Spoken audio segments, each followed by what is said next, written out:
On नहीं है, ये ऑन नहीं है।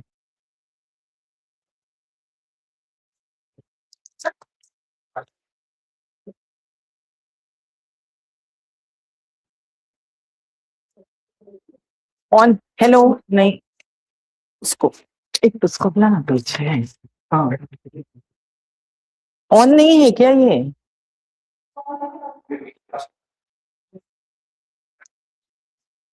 आप देखो ना, आवाज बढ़ाओ, आप खुद एक बार टेस्ट करो ना।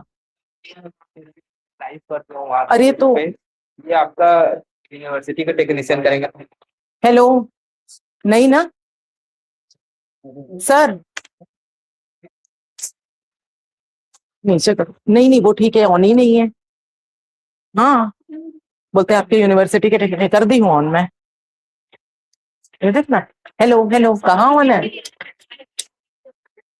मेरे को कोई आइडिया नहीं है, आइडिया नहीं। वो इन लोग का जो है ना सर्टिफिकेट डिग्निटरीज का, वो मैं ले आई हूँ अपने साथ नीचे से अनामिका।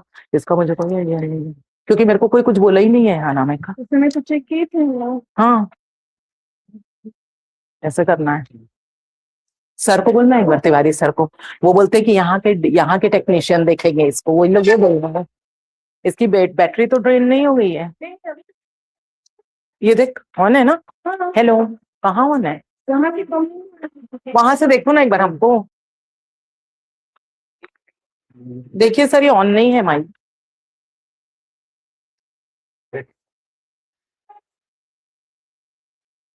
हेलो हेलो, हेलो, पूरा बढ़ाइए ना। हेलो सर, नहीं सर, हैंड माइक नहीं, मेरे को इसी से हैंड माइक नहीं। बड़ा मुश्किल है, कौन आके बात कर। इसकी बैटरी तो ड्रेन नहीं हो गई है। हेलो हेलो, आ रहा है। हेलो हेलो हेलो, आ रहा है। नहीं सर, मेरे को उससे कॉलर माइक। कॉलर माइक तो ये है। नहीं नहीं, वो वाला नहीं। तो कौन सा? ये है क्या? इसमें क्या हो गया है? आप इसमें इसको लेफ्ट साइड लगाइए। हाँ, इसको ये ऐसे लगाइए। ठीक, ऐसे लगाइए। ओके, क्योंकि मेरे को ना उसमें थोड़ा सा प्रॉब्लम आता है लगाने में। ठीक है ना? हाँ, बोलिए। मतलब इसका ऐसे मुंह पे रखिए? नहीं, इसको आप हाथ में ले रही है, पूछना होता है। जेब में रखो? क्या क्या पीछे है? हाँ, वहाँ वहाँ है, वहाँ उधर उधर उधर देखा। हेलो, कहाँ आवाज आ रही है पूजा? लो, वही वाले माइक से बोलती हूँ, नहीं तो दे भैया, मेरे हाथ कांपते हैं वो माइक में एक्चुअली में, तो अच्छा नहीं लगता है देखने में। बोलिए तो इसमें किस? हेलो हेलो, काम ही नहीं कर रहा है सर। अभिषेक सर को फोन करें क्या? अभिषेक, देखिए ना सर, मेरे को आइडिया नहीं है। देखिए ना, किए हैं सर, ऑन है। क्या करें? वो देखिए, हाँ, सीमेंट करवा लीजिए। तो आप थोड़ा सा करो ना हेल्प उसको। कर रहे हैं बार बार। हाँ, आ गया है।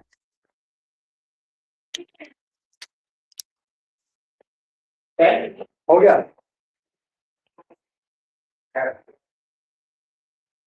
ये यहाँ पे रखा है पूजा, इसको रखा है।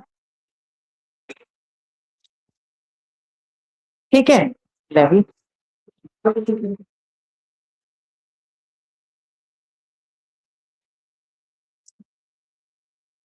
All of you are kindly requested to maintain silence.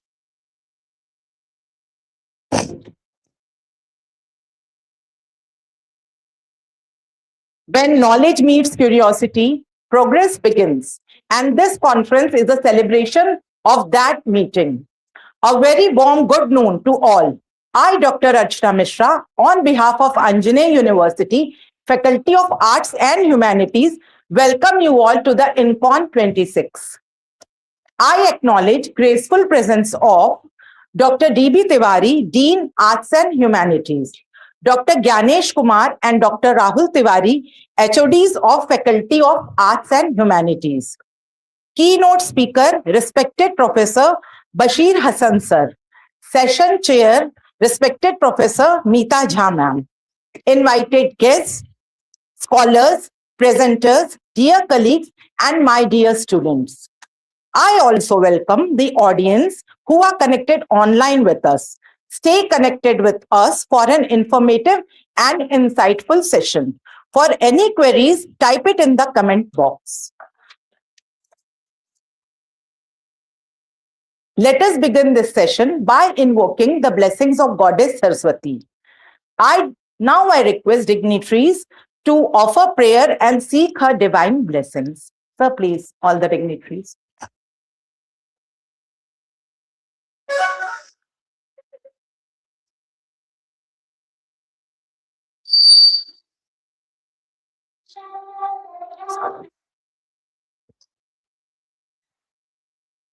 उसकी एक कॉपी जमा करवा लेना.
May the goddess bless us all with knowledge, humility, and success.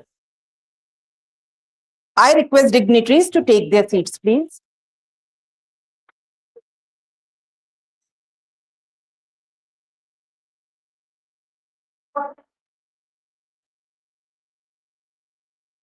For floral welcome of guests, may I request Dean, sir, to present flowers to Dr. Bashir Hassan, sir, as a token of gratitude.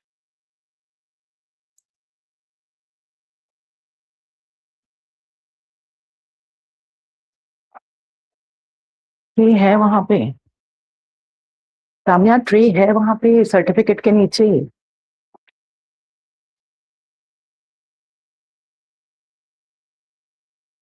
A big round of applause, please.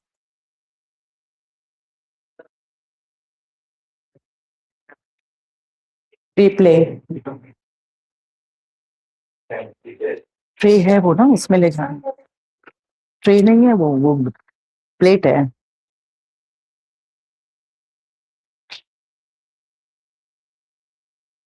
अच्छा.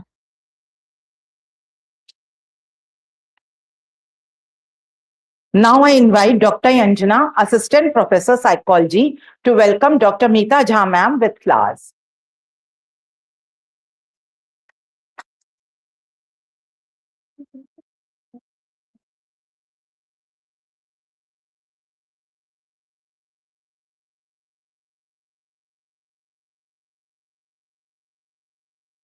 May I now request Dr. Tiwari, sir, to throw light on INCON 26 and today's technical session, sir.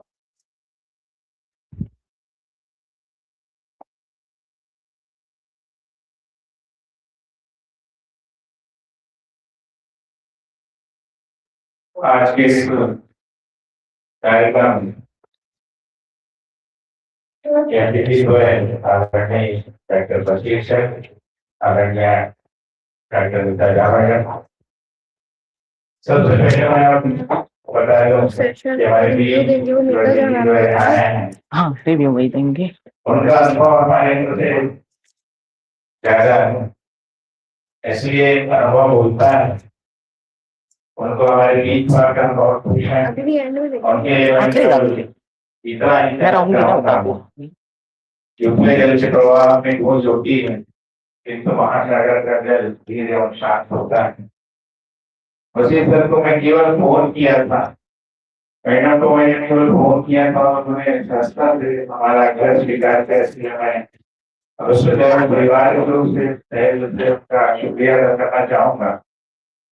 यह जो कार्यक्रम है, आप सभी ध्यान रखें कि वेस्टिंग अभिसरण का जो दौर चल रहा है वो पर्टिकुलर केवल एक क्षेत्र पर भी नहीं दिखाई देता है, बल्कि आप देखें कि वो जलवायु, स्वास्थ्य की जो हमारी समस्याएं, इसके और भी हमारी अधोसंरचना सबको प्रभावित कर रहा है। और कहा गया है इस विश्व में मनुष्य एक ऐसा प्राणी है जो समय के अनुसार चिंता व्यक्त करता है, सोचने की शक्ति है ईश्वर ने किसी को दी है तो मनुष्य को दी है, इसलिए जरूरी है कि हम समय के अनुसार समय की समस्याओं को समझें और उस पर विचार करें। निश्चित रूप से ये 2 दिवसीय जो कार्यक्रम है इसमें ज्ञान मंथन होना है और कहते हैं कि जब जब मंथन हुआ अमृत बस निकला। मुझे आशा है, विश्वास है कि हमारे जितने जो कार्य हैं, जितने जो पार्टिसिपेंट हैं जिन्होंने इस 2 दिवसीय कार्यक्रम में अपना पेपर प्रेजेंट करेंगे तो सबसे जो निचोड़ निकलेगा वो हमारी समस्याओं के समाधान के लिए एक मील का पत्थर होगा। मैं चाहूंगा कि हमारे जो रिसर्च के स्कॉलर हैं वो इस कार्यक्रम की गरिमा में हम लोग अपने प्रेजेंटेशन को देंगे और शास्त्रों में कहा गया है कि मनुष्य के बहुत बड़ी उपलब्धि हासिल की गई और कहा गया बहुत बोलना पड़ेगा ना कि थोड़ा मैं बोलूंगी फिर उनका प्रेजेंटेशन है, फिर एकदम पॉज आ जाता है कार्यक्रम में ना, मतलब उनको बोलना तो पड़ेगा ना बशीर सर कि उनका कुछ यूएसबी वगैरह लाने के लिए कुछ पूछना तो पड़ेगा ना बशीर सर से, क्योंकि देखिए मैं इंट्रो दूंगी 2-3 पेज का, उसके मतलब प्रेजेंटेशन है ना, प्रेजेंटेशन ऐसे बोलेंगे नहीं देता है। सुना मैं फ्लावर्स का भी बोली पूजा, यहाँ कुछ नहीं तभी प्रेजेंटेशन का भी बोली ले जाने के लिए भी कोई क्या मैं बोली नहीं, यहाँ सामने तो खुद करना चाहिए। नहीं मैं नहीं बोली थी, हम लोग वेलकम वाले देखते मैं क्यों नहीं बोल रहा, स्टूडेंट तो होना चाहिए। उसके बाद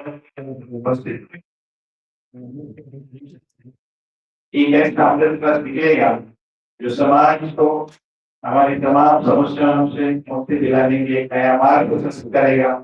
इसी उम्मीद और आशा के साथ आपके एक बार पुनः स्वागत करके अपनी बात को याद देना चाहूंगा। धन्यवाद।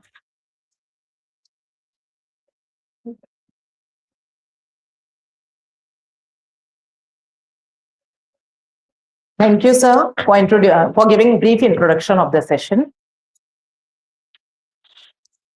Ladies and gentlemen, it is a great honor to introduce our distinguished keynote speaker, Professor Bashir Hassan, sir, from the School of Studies in Psychology at Pandit Ravi Shankar Shukla University. Dr. Hassan is a distinguished academician with a career spanning over 3 decades in the prestigious Pandit Ravi Shankar Shukla University. He is a proud alumnus of internationally acclaimed Banaras Hindu University, where he completed his master's in psychology, followed by doctorate degree in psychology. His work experience is vast, varied, and versatile. He started off as a lecturer at Pandit Ravi Shankar University in 1990. And in the year 1999, he became reader and served the same university till the year 2007. His professional career got vertical escalation in PTRSU when he became professor in the year 2007 and held the position with dedication and devotion. Dr. Hassan's embellished career is dotted with prestigious awards and positions received time to time. He has served as chairman of the coveted Research Degree Committee in Psychology at PTRSU, Chairman of Departmental Research Committee, and also a distinguished Chairman of Staff Council School of Studies in Pandit Ravi Shankar Shukla University. He was also Vice Chancellor nominee of the University Selection Committee in RSU. He has been a member of the Executive Council, member of Standing Committee, and also a member of Academic Council at RSU. Dr. Hassan is an avid researcher and has a number of national and international papers published in journals of repute. Many scholars have completed their PhDs under his supervision. Sir, we are proud to have you with us, and I request you to address the gathering now.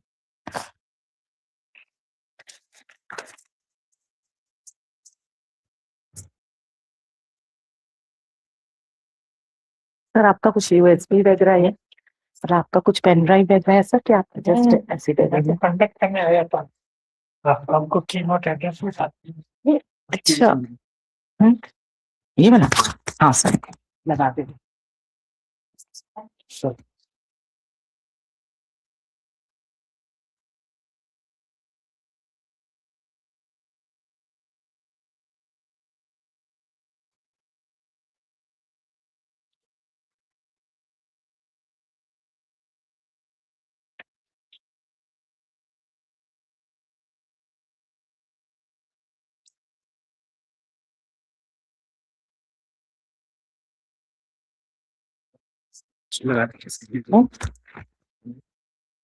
इससे बात हो जाएगी ना? ये mic है sir, mic है, mic है वही, इसमें आ जाएगी नहीं।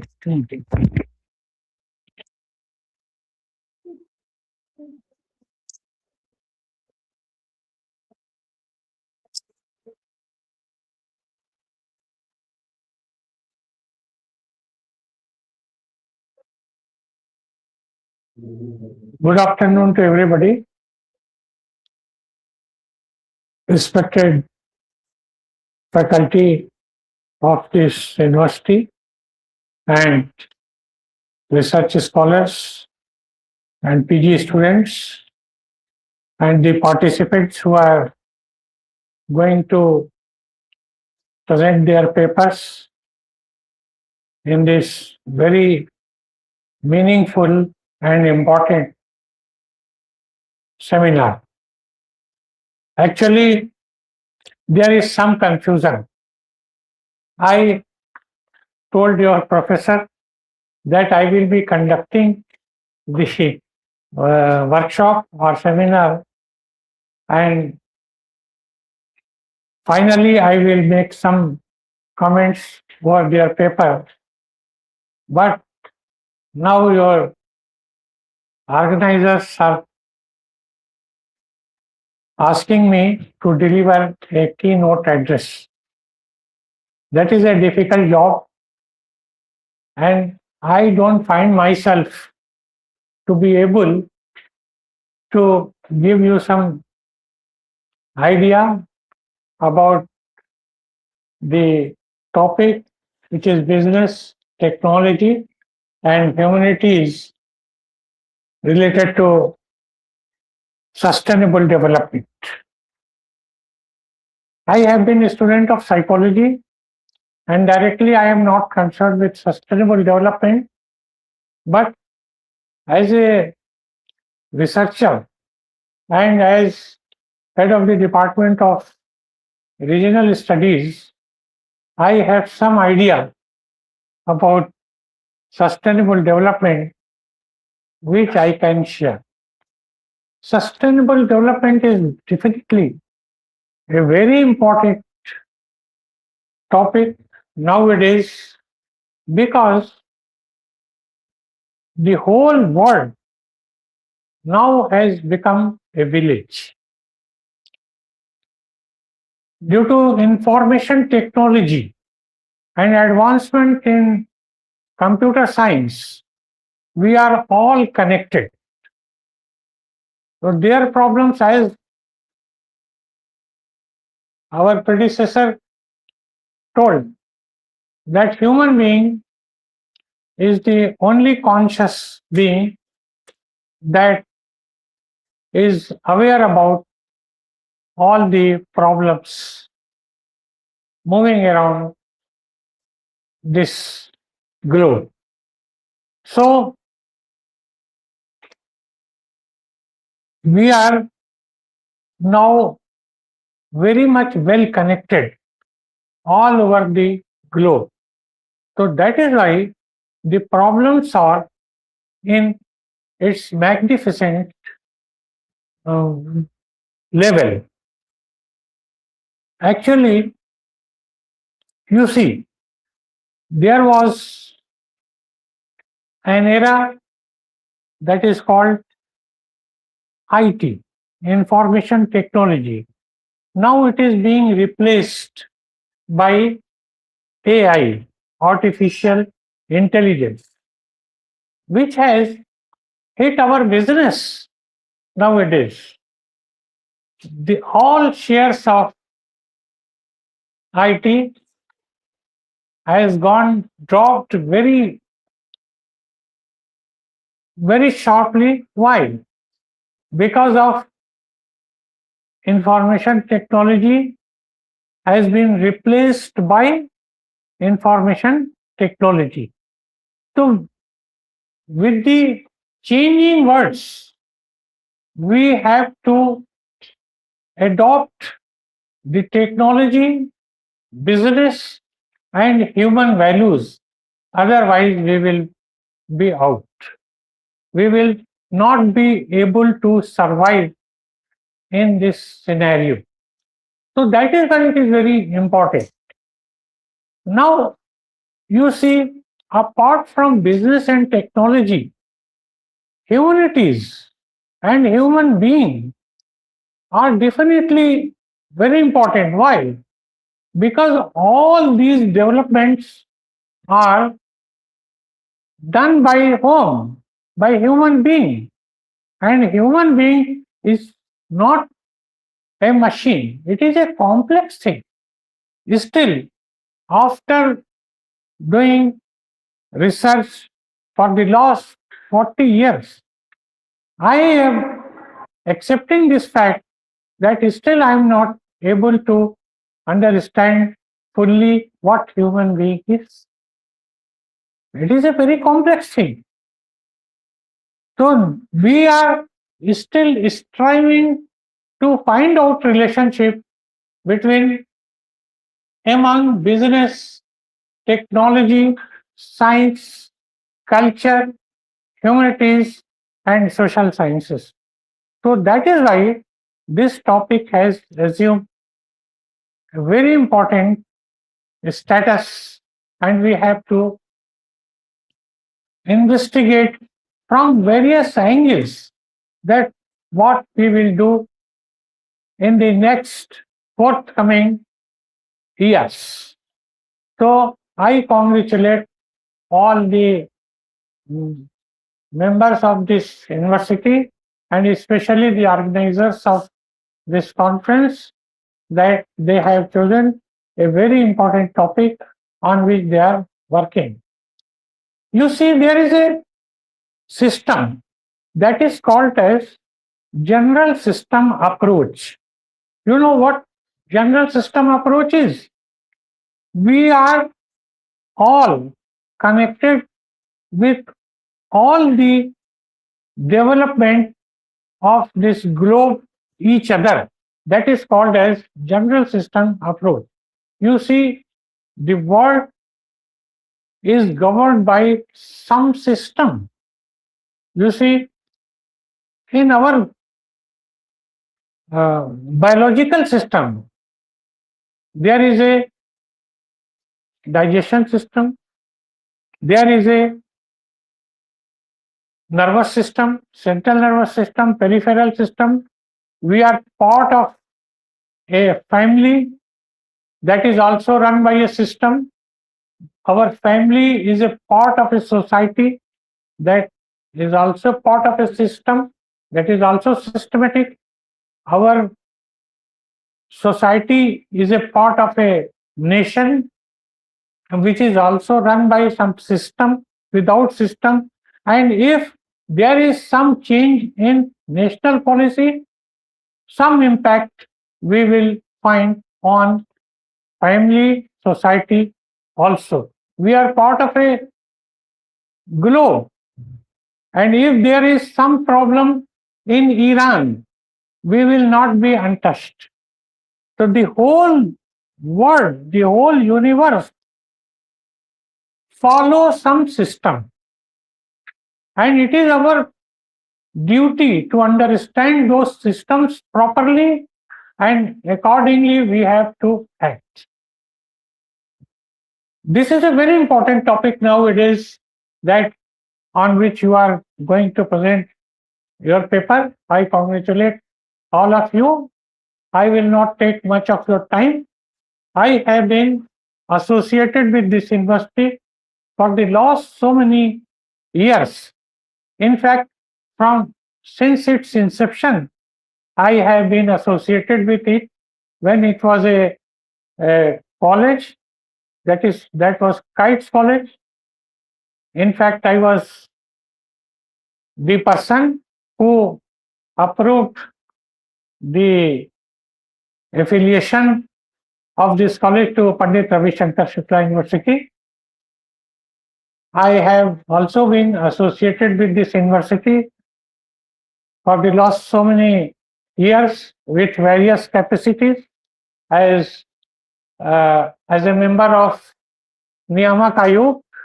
I inspect this university. I have been member of selection committees in so many selections. I congratulate again all of you that you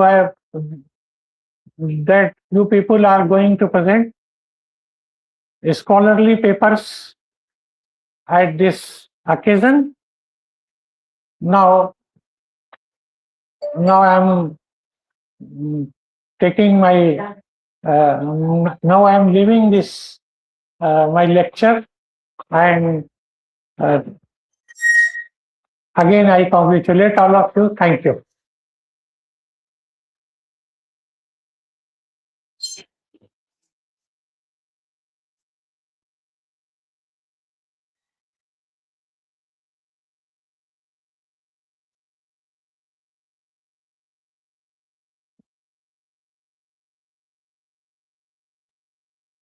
Thank you, sir, for your insightful speech.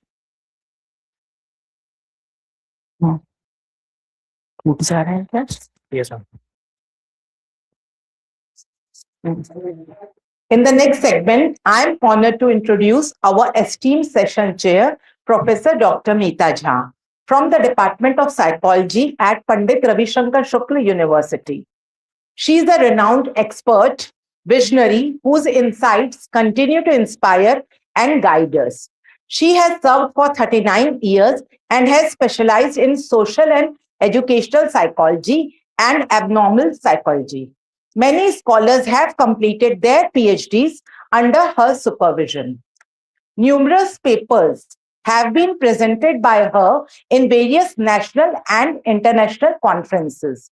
She has published many papers and articles in international journals and newspapers. She has been associated with reputed counseling centers and social organizations. Ma'am, we are proud to have you with us. But there is an announcement that Madam will conclude the session with her reviews of the conference. At the end of the session, she will conclude. Thank you so much. ये टूटा हुआ है वो लगा के बता दे.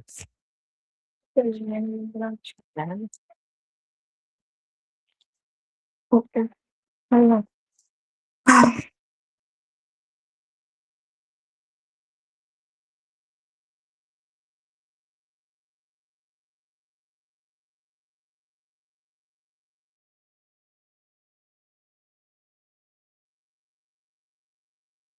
Respected dignitaries, faculty members, researchers, and dear participants. We now move forward to the research presentation session of INCON 2026. This segment highlights the scholarly contributions from our participants, representing the diverse academic disciplines.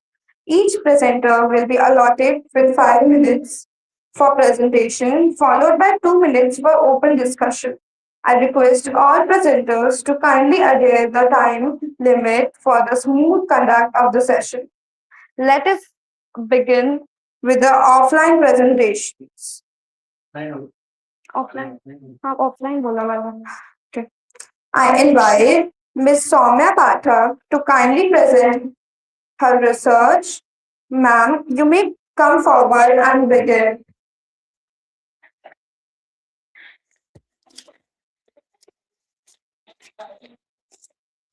Okay.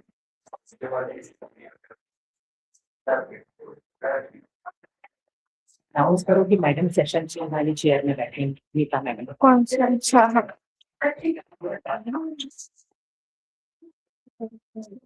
आपको present करना पड़ेगा उनको गाना गाइए I request पूरा colour करना है Professor Meeta Nan to please take the session chair seat.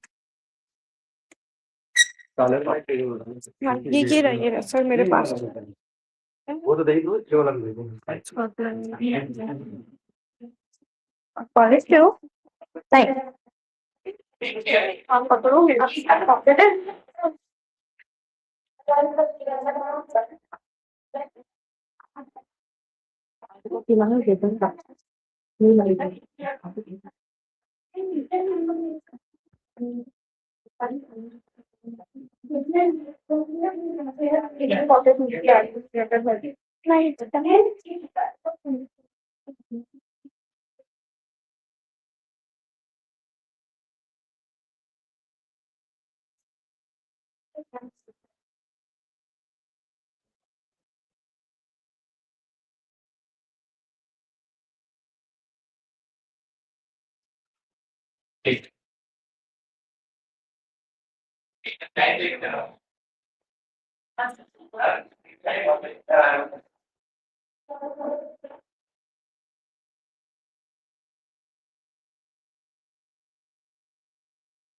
तो बात मूव करके आप उसको आपको यूज करना है Okay. उसको आप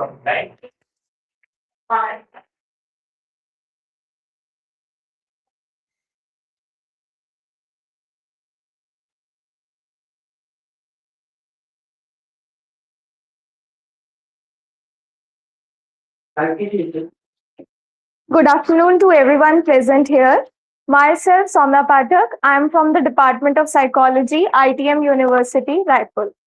Today, I am going to talk about the psychological factors that influence whether we accept or reject AI or robotics in the use of sustainable development.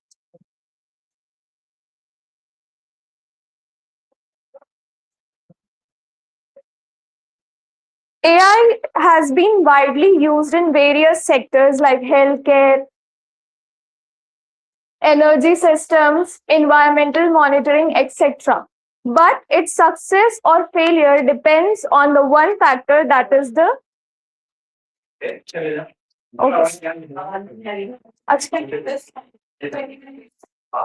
I can remove this? Sir को पहले करिए Yes. Paper sir मैंने soft copy रखा है.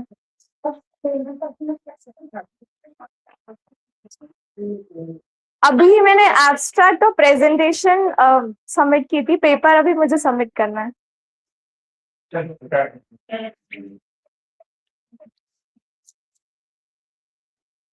So this paper is a review paper which integrates psychology, technology,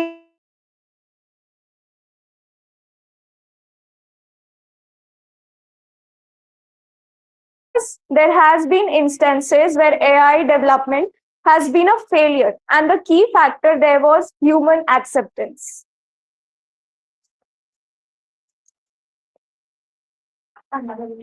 These are the areas where AI and robotics has been widely. I think so. Hello, hello. Okay. Okay. So these are the areas where AI has been widely used But whether we human beings accept or reject it is the key factor. Various factors, that is trust, understanding, adaptation, and behavior change depends whether that AI will be successful or not. So the objective of my paper is first to examine literature from psychology, human-computer interaction, and organizational behavior. Second, to identify psychological factors that influence acceptance. Third, to understand barriers to adoption. And finally, to develop an integrated framework connecting psychology with sustainable outcomes.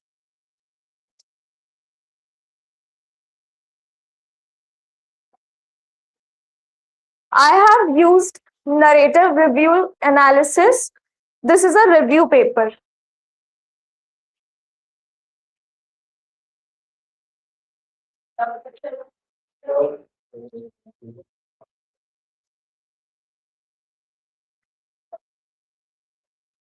So these are the factors that turned out why there has been some failure with the use of AI tools. This slide explains the various factors that could be anxiety, fear of being replaced by an AI, privacy concerns, lack of control, and techno stress. Techno stress is basically the stress caused when we have to deal or adapt with a new AI model. So there can be very complex structures which are not very easy to understand to humans. That's why it creates techno stress.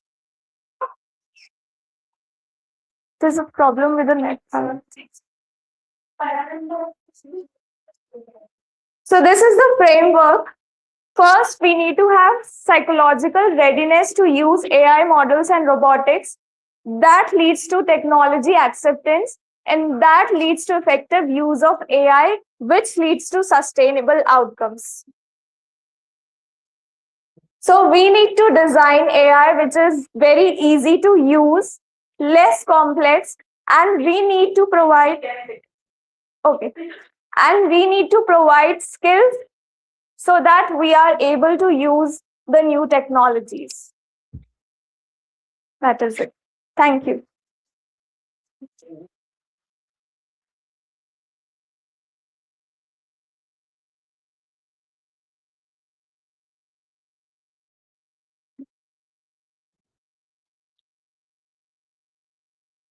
Thank you for your valuable contribution to the conference.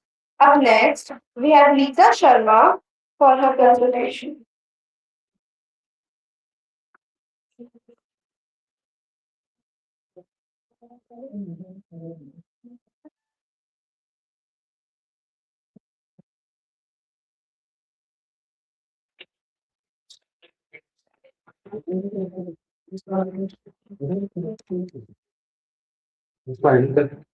It is okay.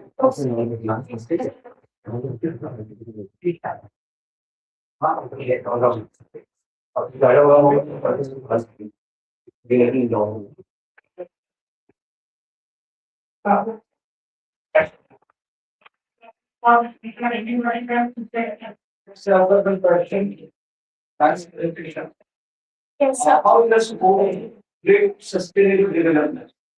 How does it develop? Organizational behavior. Yeah, exactly. You mentioned that it relates.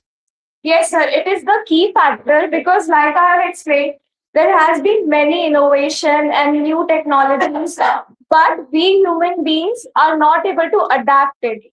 So we need to provide human the skills and knowledge to use that AI, and that is why, and then it leads to more successful results. Okay. Any other direction that you like to add? Sir, various factors like trust, attitude towards whether it is negative or positive, whether we fear that it will replace our job, privacy concerns, these are the factors that we need to approach in order to have a successful integration of AI.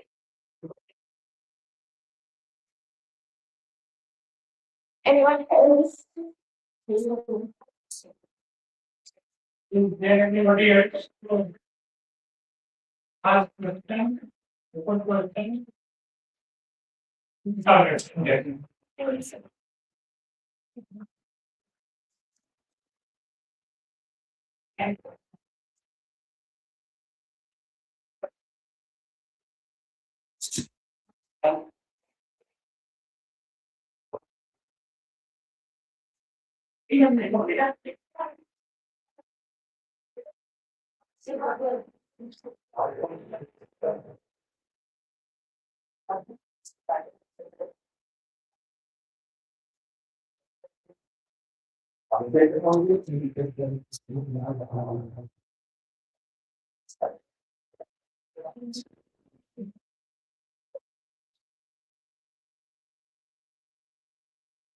What happens when the storyteller is no longer entirely a human? Good afternoon, everyone. My name is Lisha Sharma, and I am a PhD scholar at Anjaneya University. Today, I am presenting the topic on machine minds and human stories, a scholarly exploration of AI's role in literature. For the centuries, storytelling has been an important part in the English literature because it helps the humans to express their ideas, emotion, creativity, and imagination. Before that, humans were individually participating to creating the story. But as the time advances, they started taking the help from AI to build up the story. But if I'm talking about the recent time period, AI is not only assisting or helping the human beings for creating the story. Instead of that, it started generating it. So, to understand more about AI, let's have a look on its history. Starting with the manuscript era. In the manuscript era, the stories are presented either in the oral or the written form, but it has been limited to a very small area. After the manuscript era, there comes the printing and mechanization. In that, the stories are being now covered from small area to the larger area with the help of books, which is being printed. After printing and mechanization, let's come to the last one, that is the digital transformation. This digital transformation has helped the authors to establish or to cover their works in the global manner with the help of computer net, internet, and many more. Now, AI marks the next stage. Unlike the previous tool, AI does not only reproducing the text. Instead of that, it started generating it. This signals a major shift in the English literature. After that, after the history, let's proceed with AI as a creative assistant and the research tool. Today, AI acts as a creative assistant and the research tool. Writers are using the AI for editing purpose, for brainstorming, drafting, and many more. Same as it is, scholars are also using the AI to sum up the large data set into the smaller ones. However, AI operates through a logarithm and the data set. It lacks the consciousness, lived experiences, and discover patterns. However, therefore it supports the human creativity, but it will not replace the human creativity. This relationship is a collaborative, not a competitive. After that, let's proceed with the next one, that is the debate on creativity and ownership and the authorship. If AI is generating if AI is generating the stories from the human prompt, then who owns the work? The user, the computer, or both itself? In the academic contents, transparency is essential. Scholars must acknowledge how the tools are being used. AI challenges our traditional understanding of originality and forces us to redefine what it truly means to be a creator.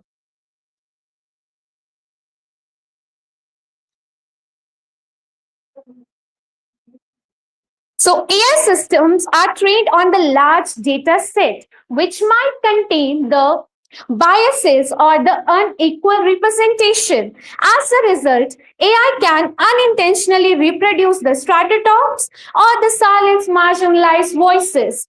Therefore, students must develop the algorithm theory, which means the ability to critically evaluate machine generated contents. AI also appeared as a theme AI also appear as a theme in the literature, raising the question about the identity, agency, and the memory. Artificial intelligence may generate the words. Again, I'm repeating, artificial intelligence may generate the words, but meaning, the true meaning remains profoundly human responsibility. So the true future of AI lies not only choosing between the humans and the artificial intelligence, but in learning how to collaborate responsibly and ethically. Thank you so much.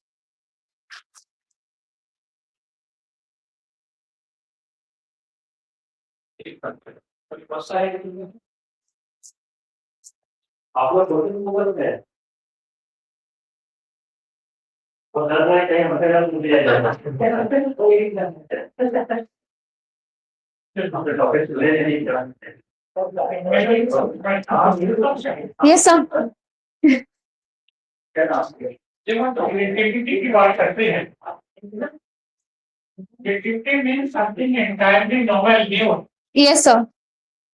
If it is being generated by AI, then how does it change?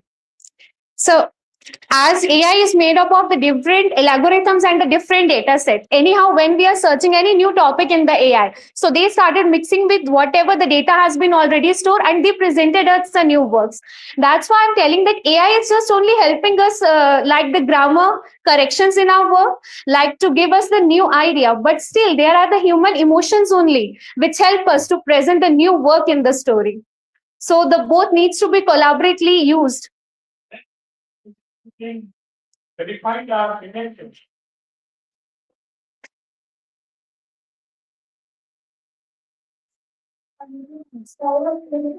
Yes, ma'am. Thank you, sir.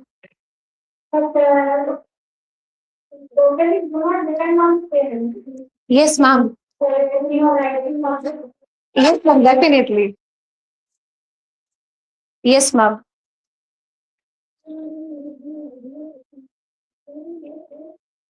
From the yes, ma'am. Yes, ma'am, definitely. Thank you, ma'am.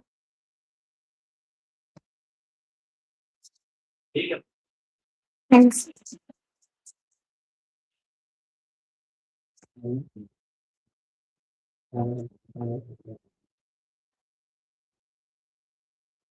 So there is no question from his and like that question address. Yes. How can we get from Sorry, sir, I'm not understanding. There is a lot of not antivirus. There is software. Lots of the Targeting, you will get a targeting. Then you can try. With the let's follow.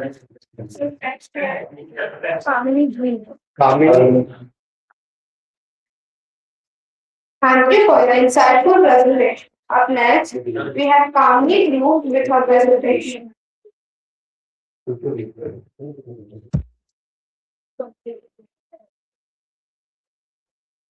no, but this is supposed to be used for the online.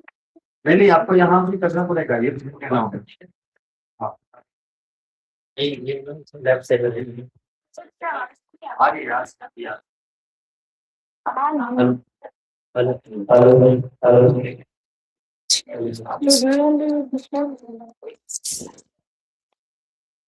ये लगा दो. Oh, wait.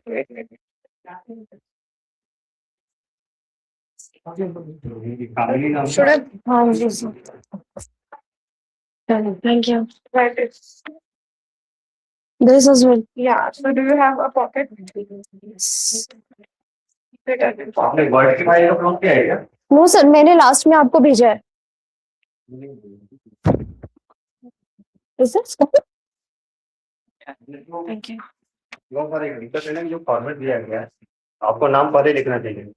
कैसे word खोज बताओ. Sir मैं बता रही हूँ, सबसे लास्ट है फीमेल सब्जेक्टिविटी. हाँ सर वही है. जो फॉर्मेट दिया जाता है वही सेम चीज होती है. अप्स एंड डाउन ना. हाँ sure.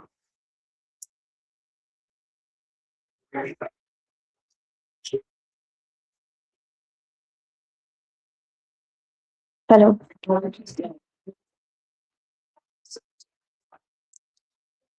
Good afternoon, respected chairperson and my dear scholars. Before I introduce myself, let me begin with the question. Can silence also be a form of strength?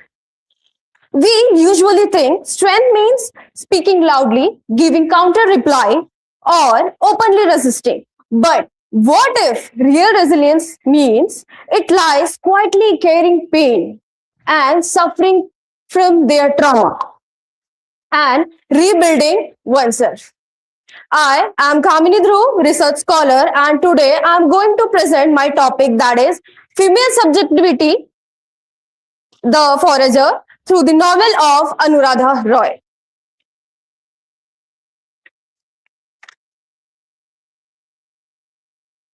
So, why I selected Anuradha Roy? This study explores how women define strength, how they suffer from. Instead of showing resilience as a bold rebellion, Roy presents its a quiet endurance, emotional depth.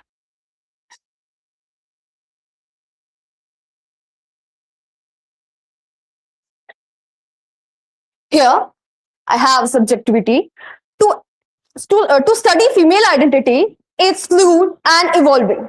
I chose this topic because the way Anuradha Roy dragged her female character in her novel, like they face a lot of trauma, they face a lot of memory, but they never try to quiet themselves. They ran from their home, but why they ran? Just because to search their self identity.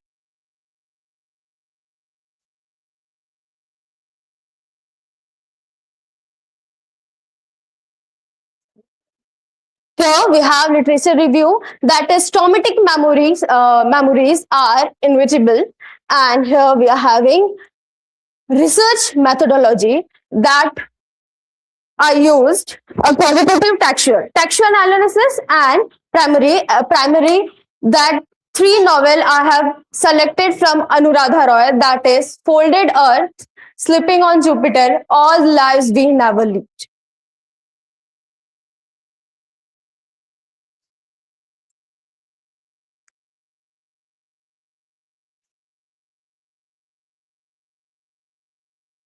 The outcomes, the finding of the novel of Anuradha Roy, that is trauma shapes identity but does not destroy it. That never ends anyone's life. Silence becomes a form of resistance. It means women run to just find themselves.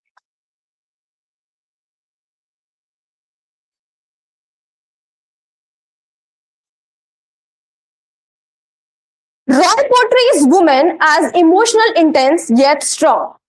I have three characters in my novel.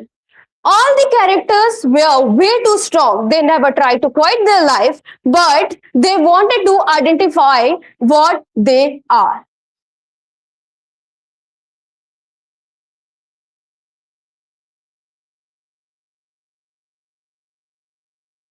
Future Scopes research can compare Roy with other Indian women writers or apply ecofeminism and psychological approaches.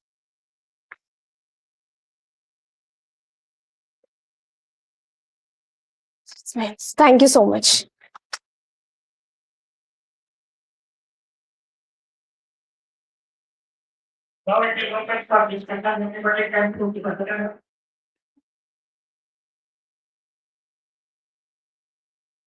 Available question. Yes, sir. Okay. relationship में our there are certain questions which keep crossing in my mind. Yes, sir. And that is, you talk about ecofeminism. Can you elaborate it a little bit? And the contribution of Vandana Shiva. Are you aware about the Apuri, Vandana Shiva? No, sir, not that second word. Sorry. Ecofeminism. Here, Anuradha Roy chose and she selected the character that is Maya, Nomi, and one more were there. They ran from their home to choose Himalaya. That means women select another place to find themselves.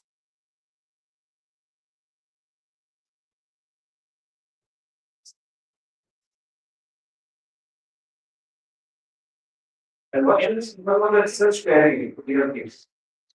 Research query was sir to how women are suffering right now from their character and in this generation as well. Yes, sir. My topic right now, I'm a research scholar and my topic is gender identity and feminism. And I have selected Anuradha Roy. Why? Because the way she portrayed their character, like they never try to quit themselves, just they ran and to find out themselves, to search their self-identity. Okay. Sir.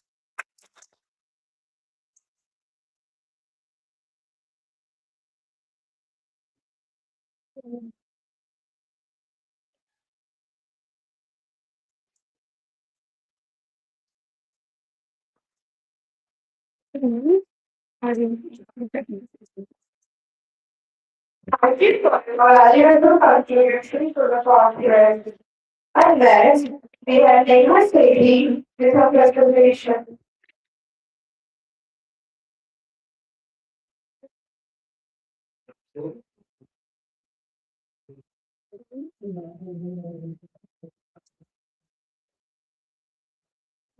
I'll take this one. I'll take this one.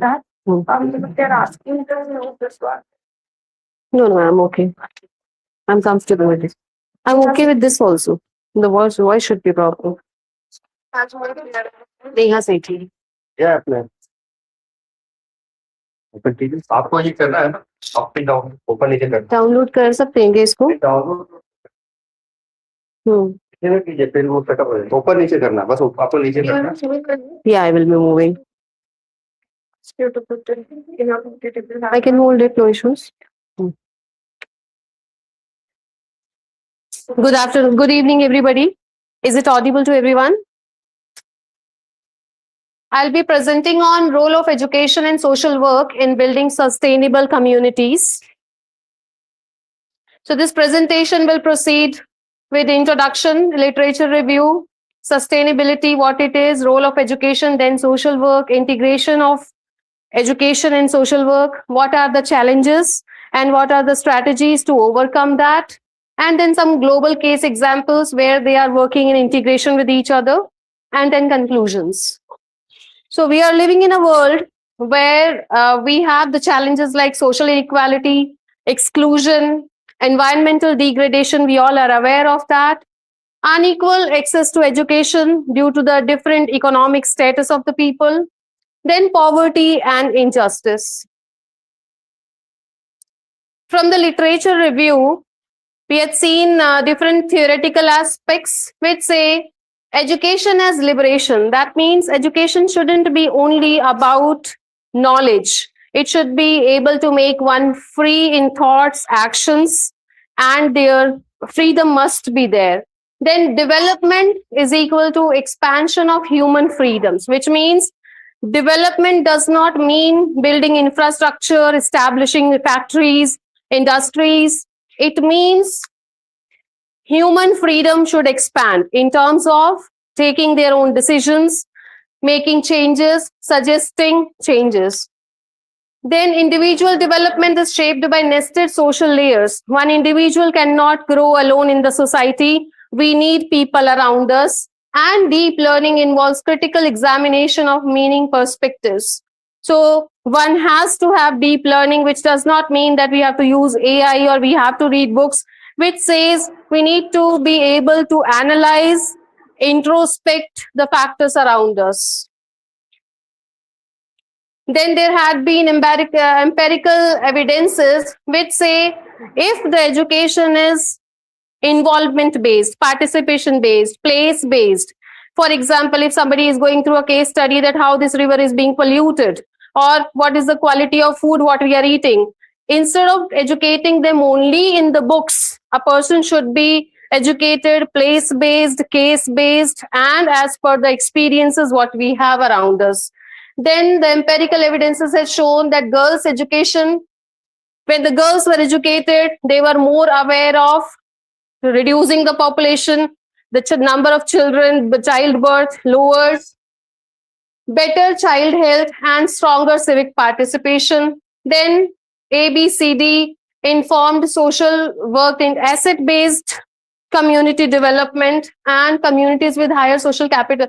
Social capital here means doesn't say about the economic status of a society. It says how much a society is capable of going through any pandemic, any economic crisis. Okay. Now, dimensions of sustainable community, I will not take it too long. We have 3 dimensions.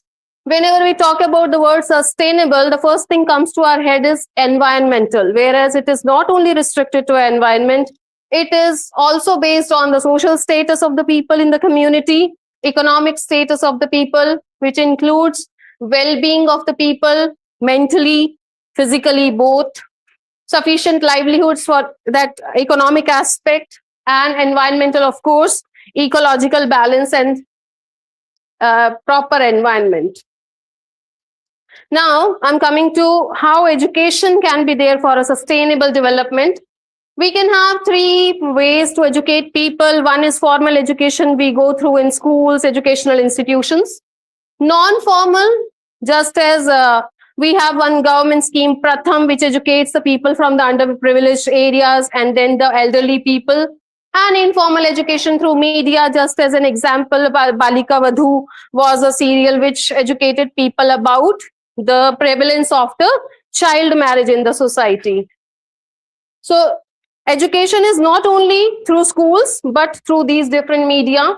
4 pillars of education: raising awareness, active citizenship, inclusive access, transformative values. Social work is a profession, so I will not go into the detail of that. Social work, we have sustainable development goals. So the social working organizations work in coordination with these particular goals I have written on that side. Now, how to integrate? I'll hardly take 1 more minute, ma'am. This is what education does, and that is what social work does. But yes, they both can be integrated for human development, school social workers, and non-formal programs. Now, these are the barriers. If we say social work and education has to be integrated, they don't both have a different infrastructural arrangement. They work in different mode.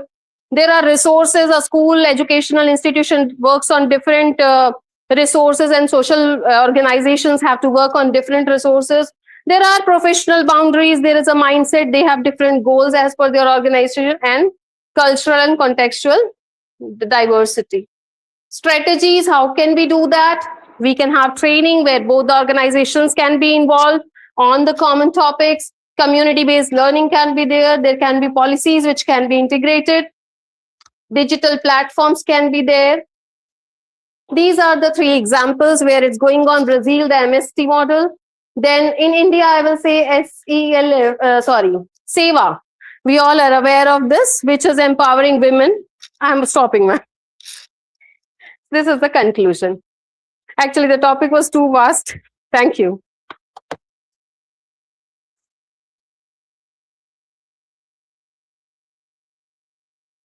Oh, question answers here. Any question answers? Any questions? Of course, I will answer.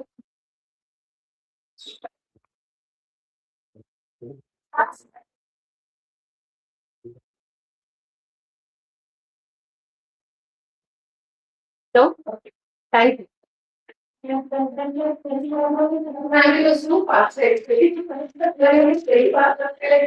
for your insightful presentation. Up next, we have Uma Sharma with her presentation.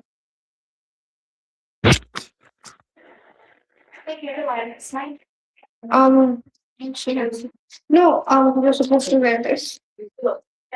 Yeah, she said making this and that. How to fix this? I don't know. Oh wait, I'll do that. You look well. Are you fasting today?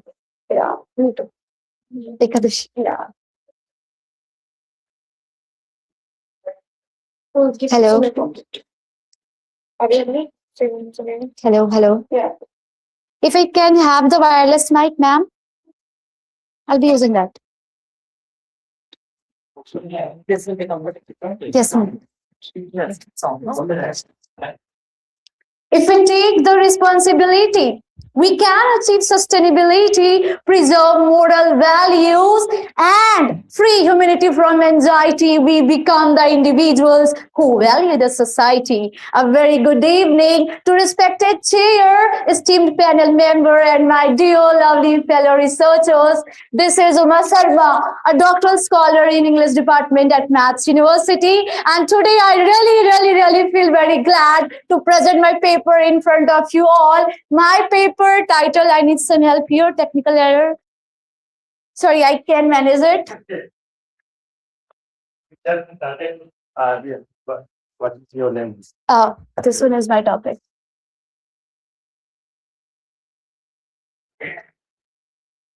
I'm really sorry for the inconvenience caused, but let's start again. Not again, I'll just be mentioning my title. So, my title is Redefining Human Values for Sustainable Living in Selected Novels of Kavita Kane.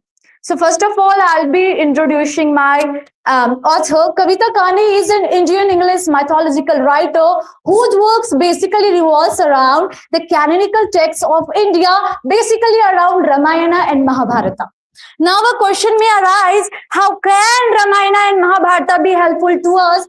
But first of all, let me clear, my sustainability is related to ethics, as Basi sir, respected Basi sir has told us earlier that sustainability is the responsibility of human, and human must be studied under sustainability. So my sustainability is the ethical one. How can Mahabharata and Ramayana be helpful to us in knowing the ethical sustainability? So this is not my oral verdict, but the scholarly studies suggest that from past 2 centuries, even the American scholars are studying the various religious texts from India in order to get the solution for the perennial perplexities of humans' life.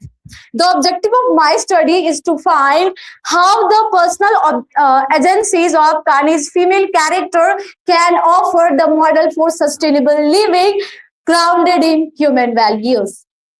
I'll be sharing only few limited slides because the time is limited too. The literature reviews of the past studies suggest that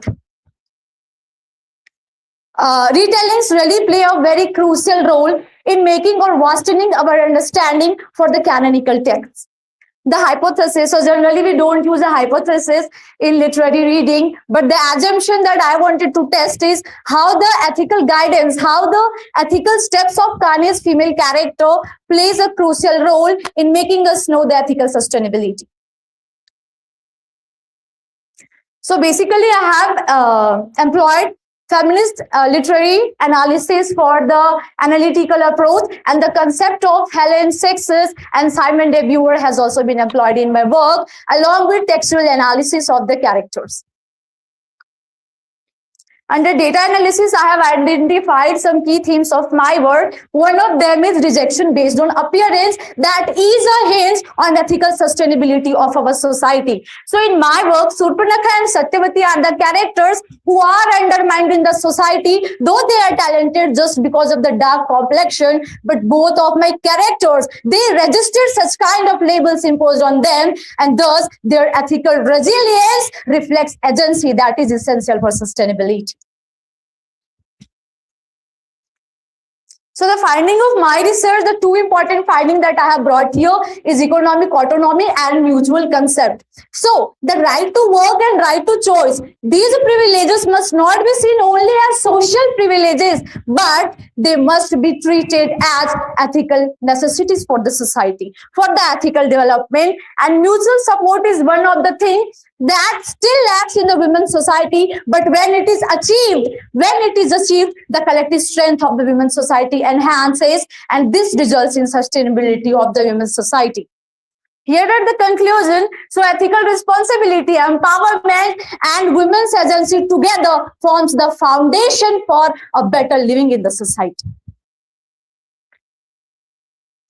So the implication of my research connects women agency to ethical sustainability, and I'll be sharing the future scope of my work. So my work will lead to explore the ethical sustainability in modern literature. It will also encourage the use of interdisciplinary approaches. Like I have accessed my fast today, I'm feeling very low now.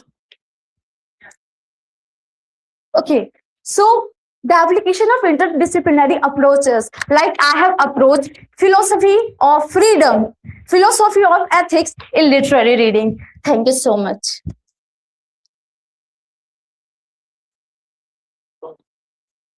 Yes. Yes, please ask me a question regarding my title and the scope. Yes, ma'am, I have read some of the concepts like economic autonomy, women freedom, that comes from economic dependence. Yes, ma'am. Yes, sir. So for the book, for the concept, yes, the second sex extracts from the second sex. Yes, madam. So the concept that I have taken from the second sex by Simon de Beauvoir is economic autonomy. This says a woman can be dependent when she is completely given the right to work and right to choice according to her choice. And when it is done, she achieves the economic independence. And that leads in a better living in the society. It gives her public identity that is greater than the domestic roles, madam. Any more question? Thank you.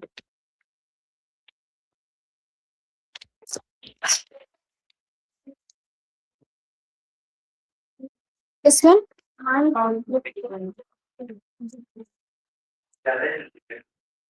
It's awarded to some faster.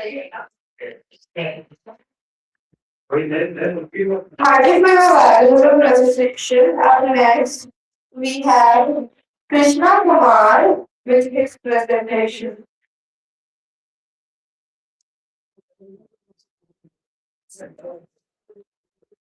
Sir हो गया फिर इसके बाद offline खत्म ना अरे online हम ही को एक्सेस नहीं दे रहे हैं बाकियों को कैसे देंगे हो गया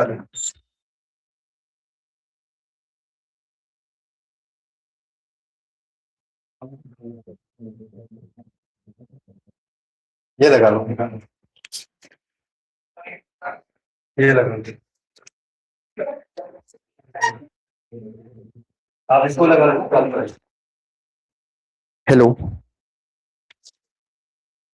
क्या thank you A very good afternoon to respected chairpersons, distinguished scholars, and esteemed participants, my fellow participants here. This is Krishna Kumar Thakur from the Department of English. And I would start my presentation with a powerful quote that is often attributed to Native Americans. It says, "We do not inherit the earth from our ancestors.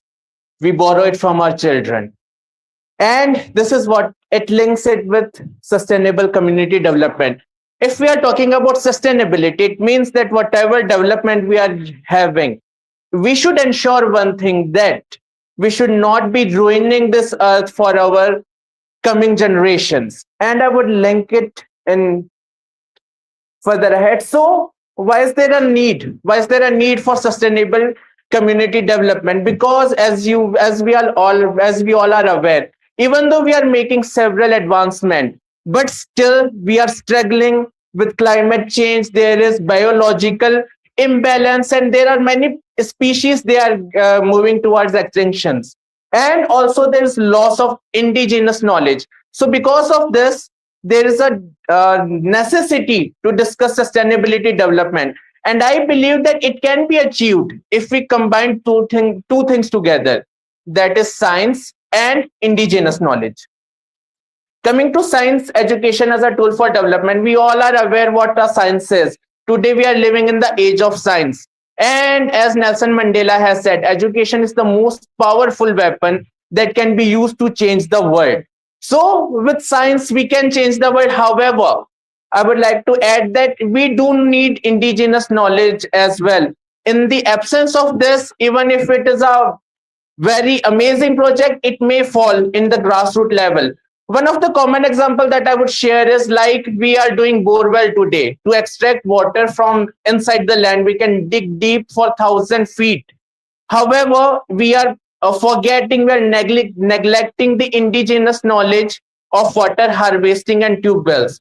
What is happening is today we have plenty of water, but with time we will face water crisis, and it is happening in some part of India as well.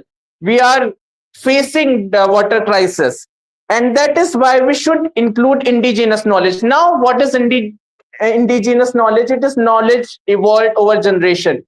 So even UNESCO, United Nations Educational, Science and Cultural Organization, they have recognized and they have said that indigenous knowledge is not primitive. It is not plain. It is the knowledge. It is a sophisticated knowledge that has been accumulated over thousands of years, and it has been passed to a generation and generation. It is rooted in environment and culture. Indigenous knowledge is used in daily life. So I would like to give a couple of examples where we are using indigenous knowledge. Sikkim has become the world's first completely organic state. World's first completely organic state. They are not using any chemical fertilizers and pesticides. And what they have used is they just blended scientific inventions with the knowledge that has been passed through ancestors. They are using the same indigenous knowledge and they just modified it. Similarly, johad is one thing that is being used in Rajasthan, where it is an indigenous traditional way of harvesting water. And when we blend it with science, it has been very helpful. Like even in Rajasthan, a lot of places has noticed significant improvement in water quality. And so this is all it about the power of integration. We got to integrate both of these things. Even though we are living in a modern world of science, it is important that we should not forget the indigenous knowledge, especially India. We Indians, there's a lot of things that has been given to us, and we should not forget about it. We should carry our tradition, our traditional ways of doing things, because it helps in a lot of things. So now, how can we do it? Community-based learning model. So I believe that whatever starts, it starts at school level. School is the foundation. So school should be there as community hubs. And of course, there should be involvement of elders. They should be passing out their knowledge that they have earned to the students, to the children of today's world. I believe that students should be problem solvers for future. And we can do this and we can do this and include in our curriculum as well, like inclusive science curricula, recognition of local knowledge, and the main focus is on interdisciplinary approach, where we mix all of this together. There would be certain positive impact, that is environmental sustainability, public health improvement, food security, cultural preservation, and I have already given examples of some of these. So science explains, indigenous knowledge guides, and community sustain. I would like to end with the last quote, that when we are deliberately doing things, we should consider the impact it will have on our seventh generation. Means we should not focus on today only, we should also think of the coming generation, and we should save this world for them as well. Thank you so much, and if you have any questions, I'm here, please ask.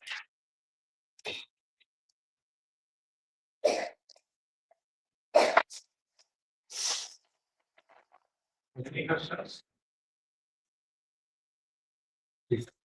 Thank you so much, have a nice day.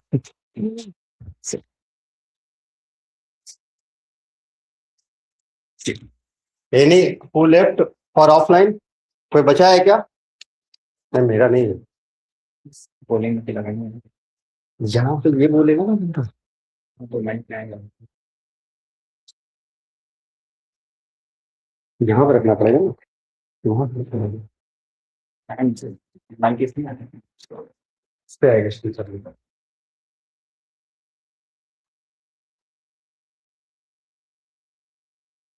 हाँ.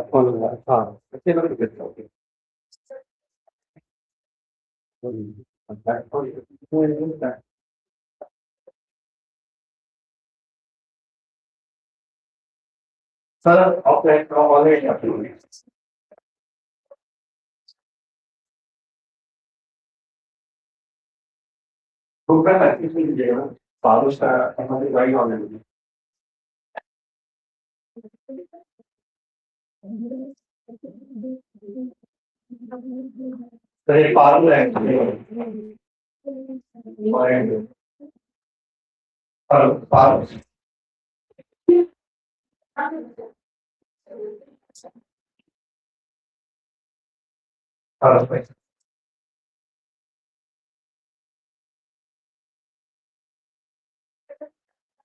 और आवाज आएगी.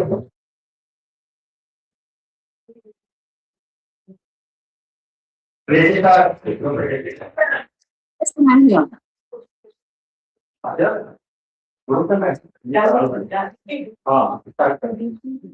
sir, I'm here. I'm on. Sure, sir. Sure, sir.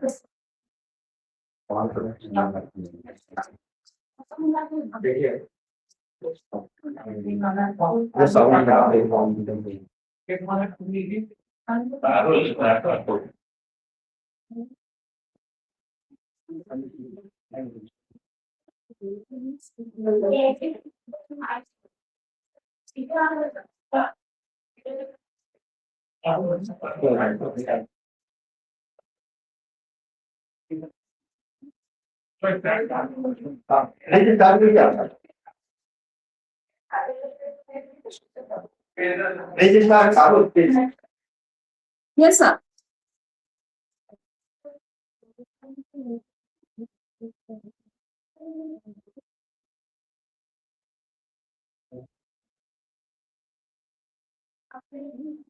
Symptom certificate.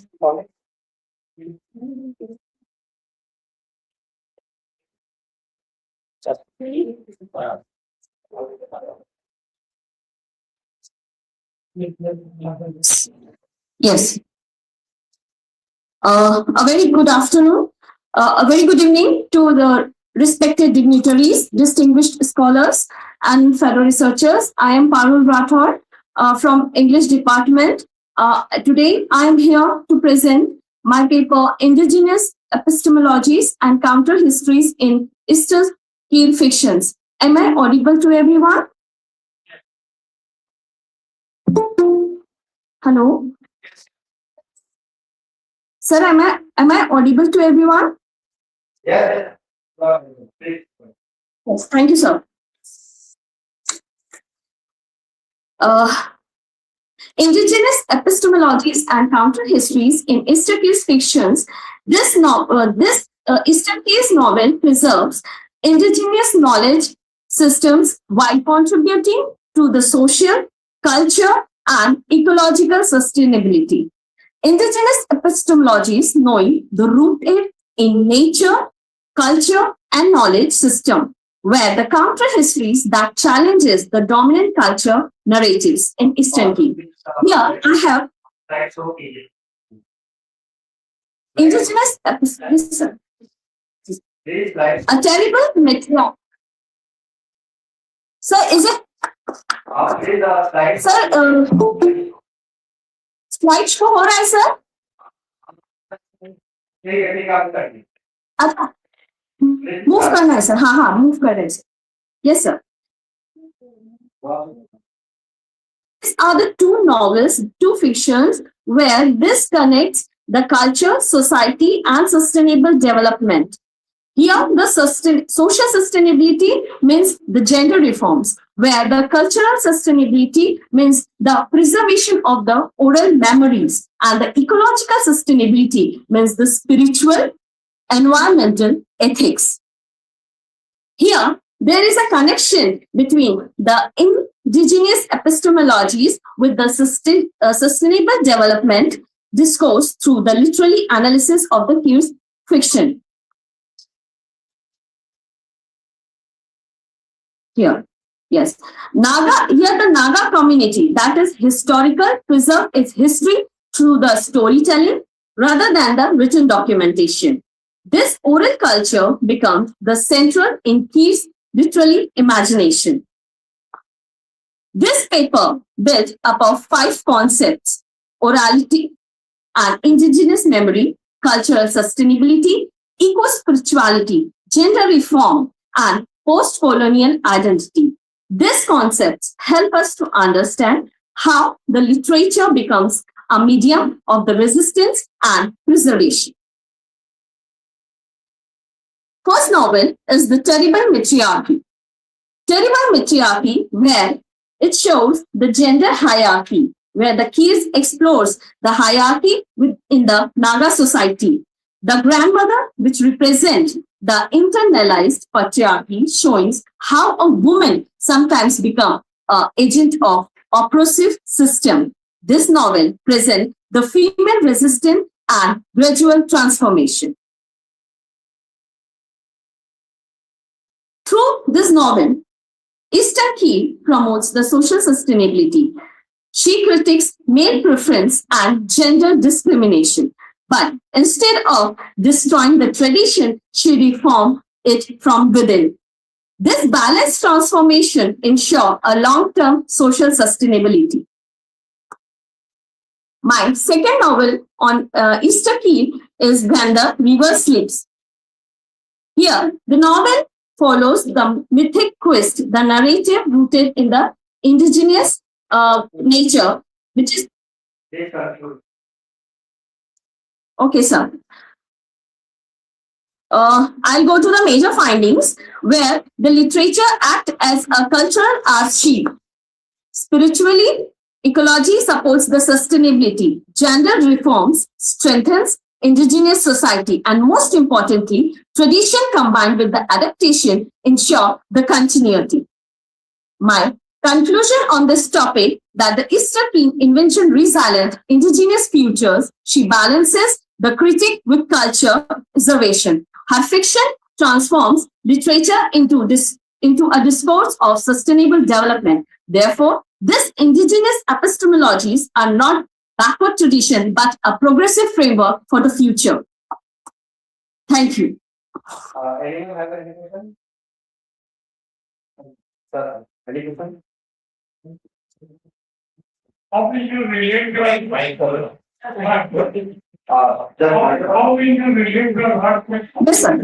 development? How is it related to sustainable development? Parul, have you listened? This person is related Yes, sir. to the sustainable development. Your topic is related. How does How does it relate to the sustainable development? Okay, sir, this sustainable development, how it is relatable to the sustainable development, right? Sir, this novel actually promotes the custodianship, if we say, rather than we can say it is kind of a ownership or something of the nature. It's an eco-spiritual ethics, sir, which aligns the sustainable development that emphasize the harmony between the human and the environment. Any other question? Okay, Parul, done. Your question. Please. Okay, thank you everyone.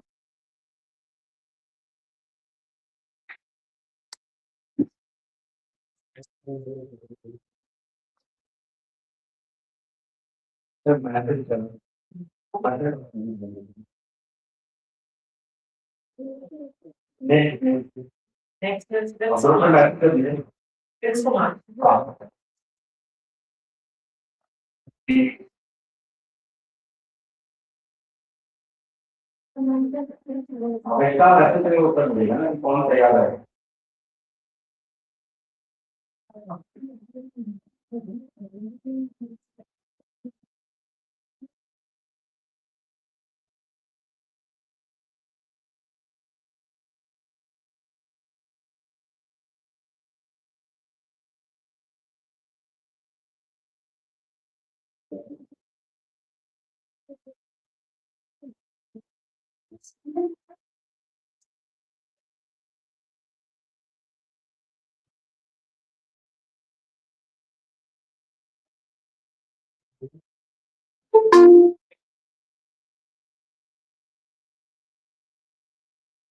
इसको registry तो बोलिए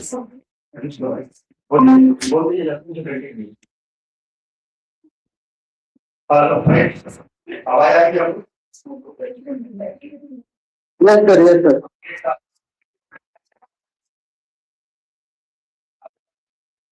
Yes. Yes.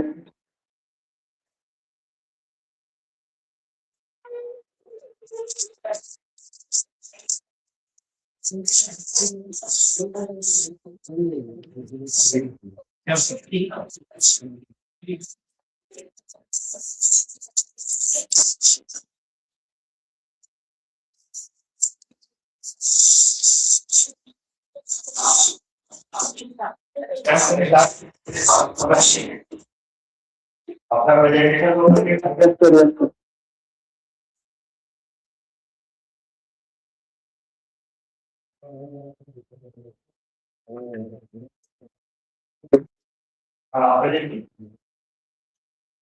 आपका slide show नहीं हो रहा है ना आप स्लाइड शो भी चाहिए Yes. मोबाइल से सर स्लाइड आपका स्लाइड शेयर का अपना होगा Yes, आप sir. स्टार्ट कीजिए आपका ठीक है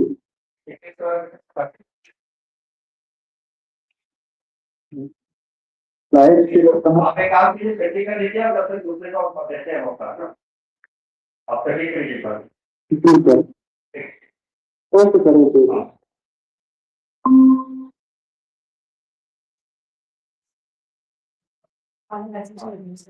Jasprit please start Jaspreet Sir, yes, sir. Good morning, sir. Good evening. Good evening, sir.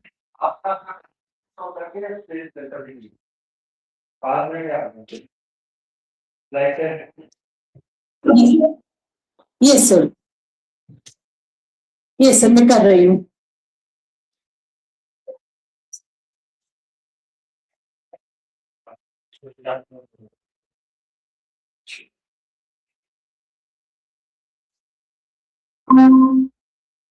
Is it visible, sir? yes please start yes please please start Yes. introduce yourself and your title then to start Yes, sir. Yes, sir. So, good evening, respected chairpersons, distinguished delegates, and my fellow researchers. I am Jasmeet Kaur Anand, scholar of PhD from the Department of PhD Education.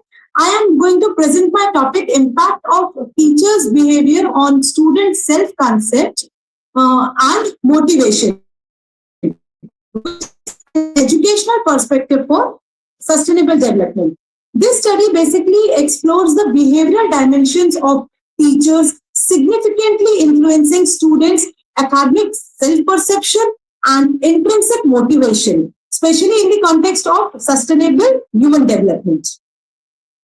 Talking about the introduction, so education is the cornerstone of the sustainable development. And in the era marked with the rapid technological development, technological transformation, the human is the central human in the education is the central focus. So among the various factors which is affecting in the school, teachers' behavior always stands out in the most powerful manner in the development of students' behavior.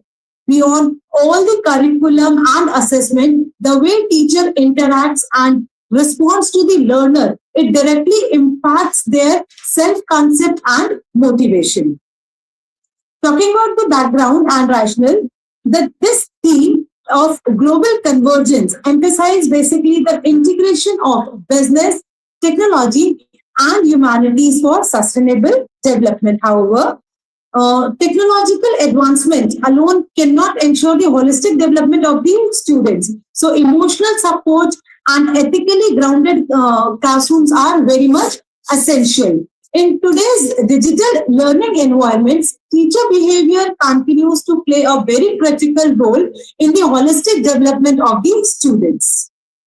Talking about conceptual framework, this research is grounded into basically two major theoretical perspectives, which is where first is humanistic theory, which is particularly taken care by Carl Rogers, which emphasizes on the empathy and unconditional positive regards, which highlights the importance and support of teacher-student relationship. Whereas the second one is social cognitive theory, which was proposed by Albert Bandura, which explains how social interactions influence the self-beliefs and motivations of the learners. This framework basically proposes the teacher's behavior which influences the student's self-concept. Then in turn, it affects the motivation and academic outcomes of the student.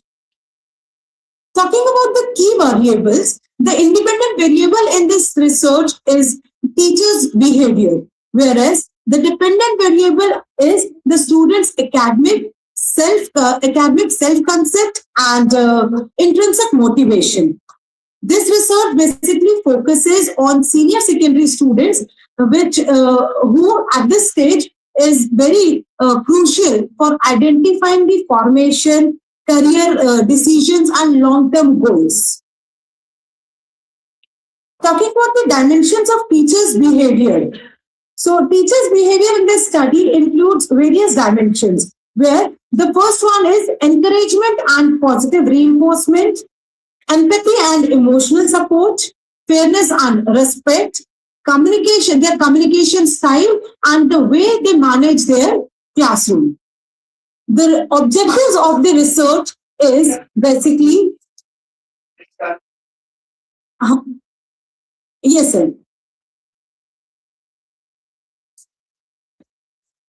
So talking about the conclusion here, in the conclusion, I would only like to say that teachers' behavior significantly influences the students' academic self-concept and intrinsic motivation. Even if the technology-driven educational landscape, in the technology-driven educational landscape, the teachers remain the center of shaping learners' identities and aspirations. Investing in positive and ethical teaching practices, it is essential for building resilient teachers who can contribute meaningfully to the sustainable global development. Thank you. Any questions, sir? Yes. For building self-concept and motivation, what are the tools we have used? Sorry, sir.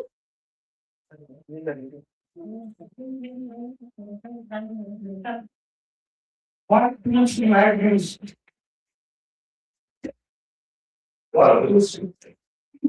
Sir, I am unable to hear the question. The tools that exist for the self-assessment.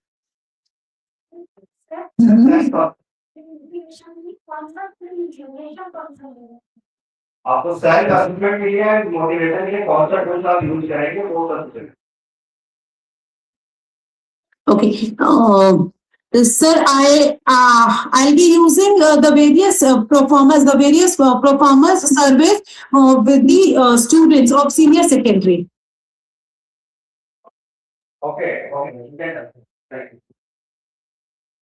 Thank you, sir. मुझे नहीं समझ टू news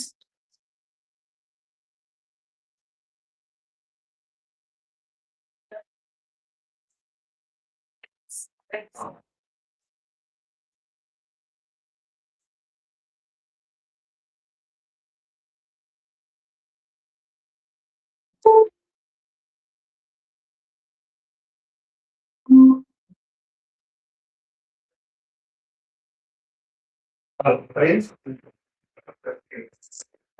Yes, sir.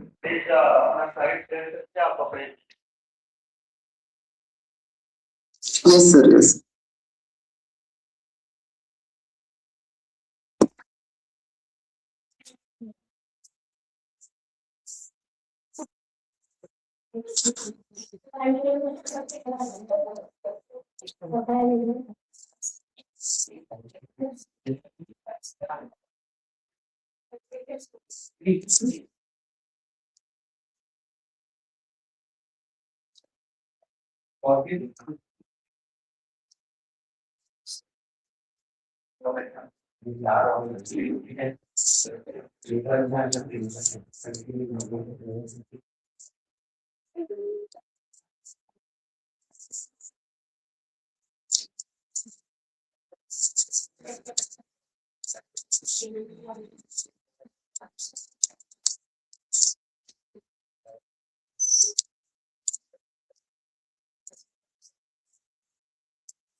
Am I audible?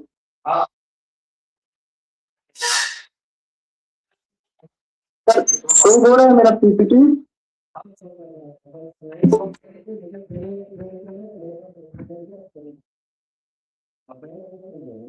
ठीक है जी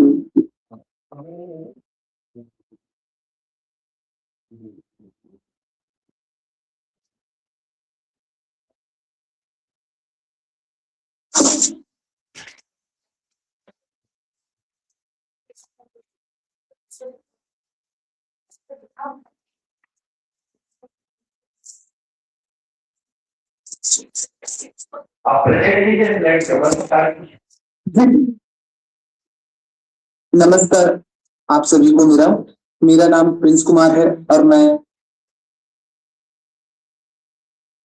LT शोधार्थी हूँ मेरा शोध का विषय पुस्तकालय एवं सूचना विज्ञान से संबंधित है आज मैं जिस विषय पर अपना शोध प्रस्तुत कर रहा हूँ उसका शीर्षक है छत्तीसगढ़ के बिलासपुर संभाग में सार्वजनिक पुस्तकालयों का प्रबंधन एवं सेवाएं एक अध्ययन मैं अपनी प्रस्तुति में निम्न विषय पर संक्षेप में चर्चा करूंगा जैसे शोध सार उद्देश्य मुख्य बिंदु महत्वपूर्ण सुझाव और निष्कर्ष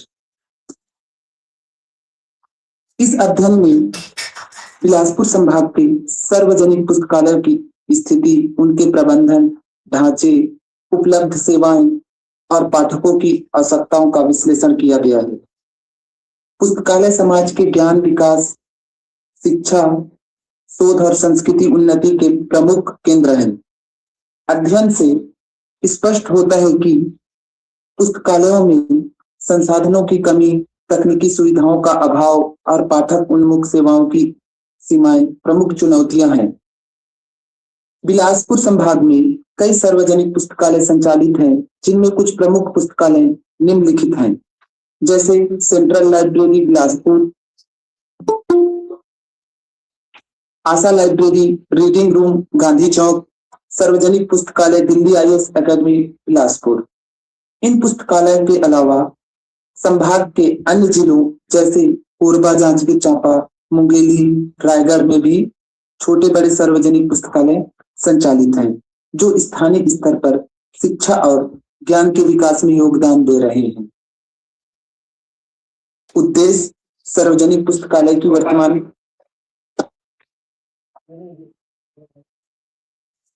जी जी जी सार्वजनिक पुस्तकालय की वर्तमान स्थिति का मूल्यांकन करना, प्रबंधन एवं प्रशासनिक ढांचों की प्रभावशीलता का अध्ययन करना, पाठकों की आवश्यकता और अपेक्षाओं की अध्ययन करना, डिजिटल युग में पुस्तकालयों की भूमिका को रेखांकित करना। मुख्य बिंदु है प्रबंधन संरचना, संसाधन स्थिति, तकनीकी उपयोग, पाठक सेवाएं और मानव संसाधन। महत्वपूर्ण सुझाव कुछ इस प्रकार हैं: डिजिटलीकरण, ई लाइब्रेरी, ऑनलाइन कैटलॉग और डिजिटल डेटाबेस की स्थापना करना, संसाधन वृद्धि, नवीनतम पुस्तकों, पत्रिकाओं और शोध सामग्री की उपलब्धता सुनिश्चित करना, प्रशिक्षण कार्यक्रम, पुस्तकालय कर्मियों के लिए नियमित प्रशिक्षण और कार्यशालाएं, सामुदायिक सहभागिता, स्थानीय समुदाय, विद्यालयों और विश्वविद्यालयों के साथ सहयोगात्मक कार्यक्रम, सरकारी सहयोग, राज्य सरकार द्वारा वित्तीय सहायता और नियमित समर्थन। अंत में निष्कर्ष के रूप में मैं यह कहना चाहूंगा कि बिलासपुर संभाग के सार्वजनिक पुस्तकालय ज्ञान विकास के महत्वपूर्ण केंद्र हैं, परंतु संसाधनों और तकनीकी सुविधाओं की कमी के कारण उनकी सेवाएं सीमित है। यदि प्रबंधन में सुधार, डिजिटलीकरण और सामुदायिक सहभागिता को प्राथमिकता दी जाए तो ये पुस्तकालय शिक्षा, शोध और संस्कृति उन्नति के सशक्त माध्यम बन सकते हैं। धन्यवाद।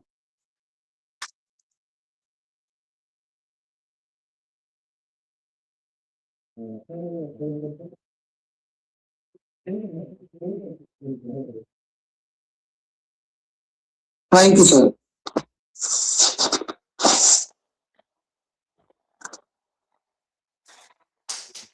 हेलो, कहाँ बोल रहे हैं?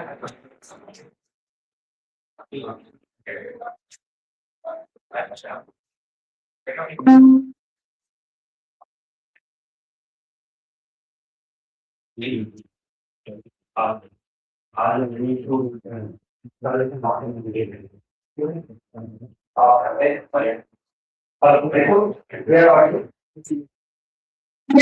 Yes, sir. Yes, sir.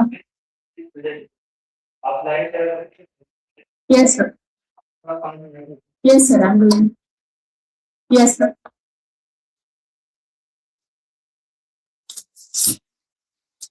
Am I visible, sir? Am I audible?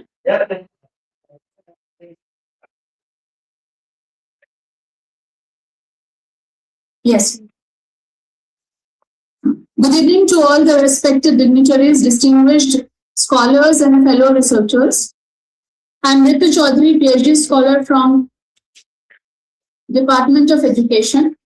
Today I'm going to present my papers titled Administrative Challenges in Implementing NEP 2020 at School Level.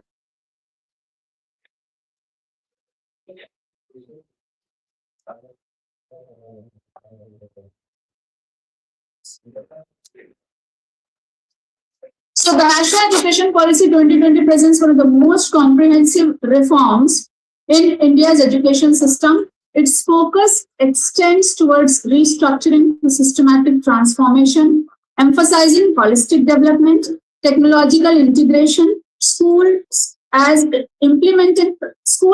primary unit to implement NEP. So it plays very important role. However, policy vision and ground level execution often differs. Since schools are the primary unit of implementation, understanding administrative relatives at this level becomes critical for sustainable reform.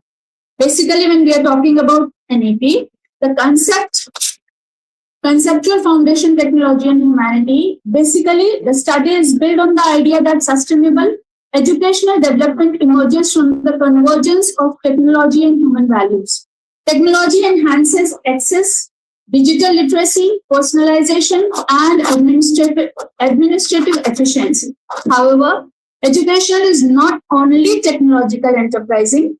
Humanistic education ensures ethical decision-making, emotional well-being, cultural sensitivity, and social responsibility. NEP implicitly requires both dimensions to function together. Here, my research focuses basically on NEP 2020 basically envision sustainable reform at the school level, Second, what administrative challenges hinder effective implementation of NEP 2020? Third, how school leaders basically integrate technology with humanistic values. Framework of sustainable education development. Basically, when we are talking about sustainable education development with NEP 2020 can be understood through 5 dimensions. First is equality. Second is accessibility to everyone. Quality, which gives ethical governance and institutional capacity. Sustainability is not limited to environmental concern. It includes institutional resilience, inclusive growth, and future readiness. For schools, this means balancing innovation with stability and inclusion. Major administrative challenges which is basically faced during implementation of NEP is digital infrastructural gaps. Basically, when we are talking about this, I'm going to explain in detail about this. All 5 administrative challenges, that is digital infrastructural gaps, urban-rural disparities, financial constraints, teacher preparedness, assessment, reform complexity. First topic is digital infrastructural constraint. Basically, we had seen that devices and connectivity shortage. Basically, in rural areas, this is the major constraint for implementation of NEP. Maintenance issue is also one of it because people are not technologically friendly, and accessibility of required things for them to implement, and unequitable distribution of resources when we are talking about it. So resources are not equally distributed, and basically when we are, I am just struck in something. So unequal distribution of resources and budget limitation is also one of the major concern with the schools for implementing NEP. Teachers' capacity and professional development. These days, teachers have very less competency for, we can say they are not that much computer savvy, which is required for implementation of blending technology with the current education system. Shift to competency-based pedagogy. Still, teachers are in habit of going with the rote learning in rural areas. Yes, sir. Rural areas. So that competency-based shifting of mindset up from means the shift from rote-based instructions to experiential learning requires not just training but mindset transformation. Yes, ma'am. Yes, ma'am. Yes, ma'am. So basically, when we are talking about NEP 2020 and its, in conclusion, NEP 2020 offers a transformative vision for Indian education. However, administrative complexity at the school level remains a significant barrier. Sustainable educational reform demands strategic governance, human-centered leadership, and balanced technological integration. Ultimately, policy success depends on how effectively schools translate vision into practice. This is all from my side. Thank you so much. Good evening. I would like to ask a simple question to you. What is your research query and how does your research paper support that? What is your Research query. research? Query. Research question. That you My research to. Yes, sir. First, my research question is basically how NEP will be implementing, envisioning sustainable development in education at school level, sir. And what are the basic hindrances in implementing it? That is what is the basic. Answering that query or question. That is second part. Second part, what are the different challenges which hinders the effective implementation of NEP or NEP? So still, the institutions are facing problem. My study will be totally related to what all problems and challenges are being faced, though NEP had been implemented from 2020, but still, right now, I am working as a principal. And I know what all problems institution is facing in implementing what all instructions and the changes in infrastructure is required by it. Thank you so much, sir. Thank you, sir. Thank you so much, sir.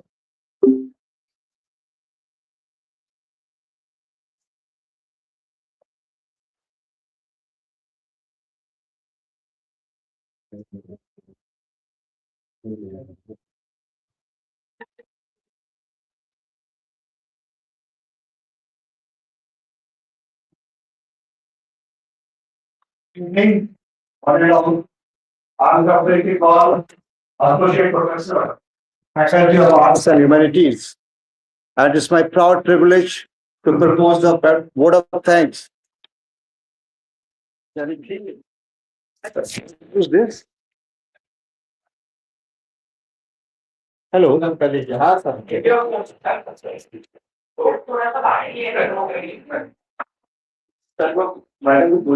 अच्छा अभी बोले please please you most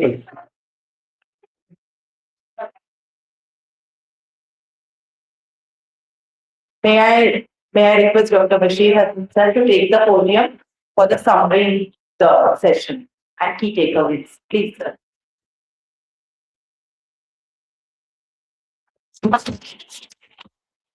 Thank you, madam.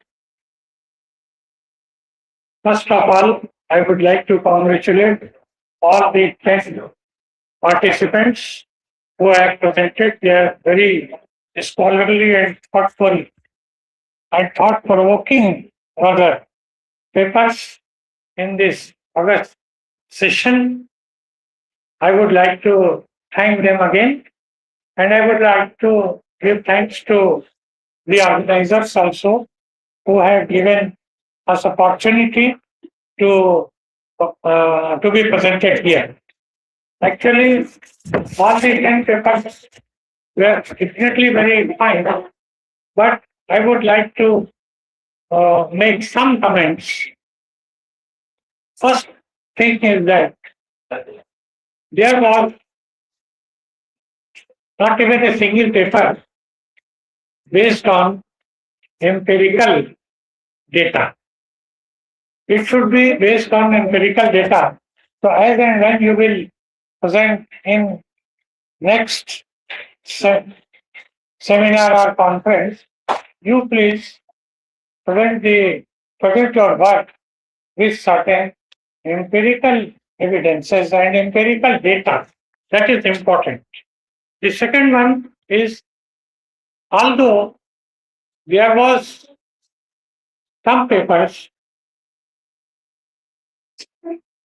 based on research, proper research methodology, but some papers were just descriptive. No research methodology was given. That is a shortcoming. Please consider as and when you will present the next paper.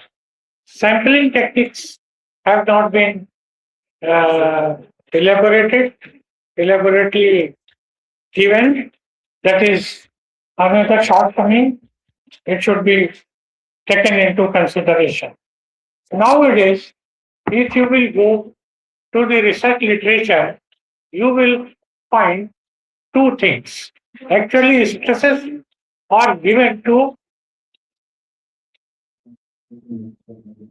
methodology and discussion.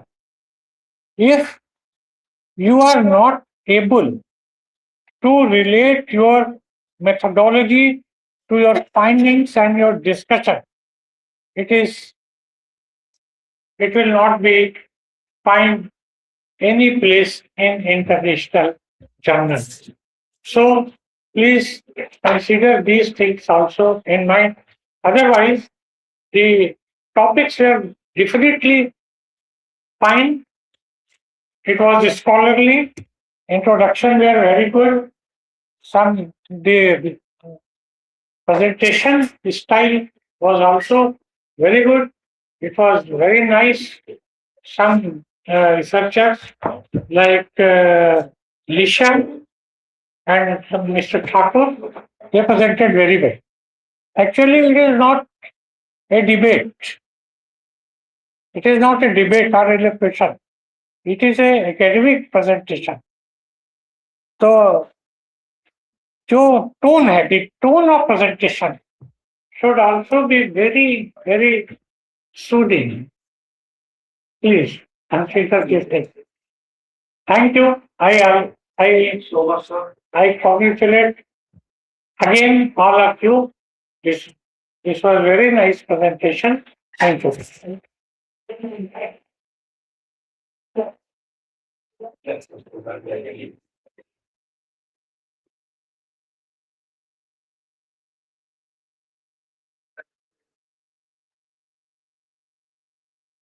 Thank you so much, sir, for summarizing the session so wonderfully.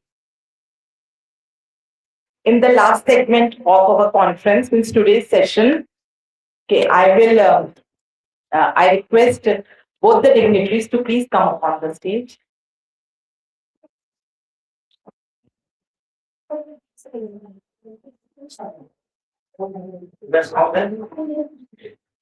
Sure, sir.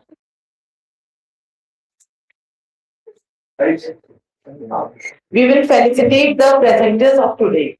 Okay. You all will be felicitated. You performed very well. You all performed very well. Okay. Give me the list, please. I forgot the list. Okay.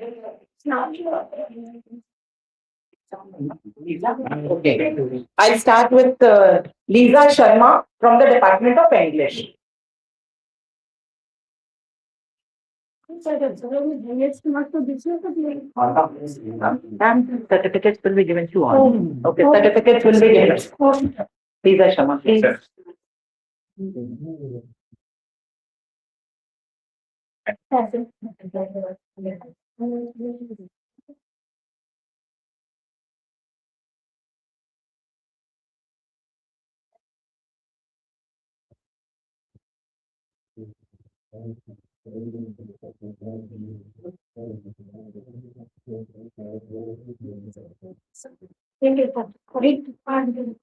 Registration होंगे yes ma'am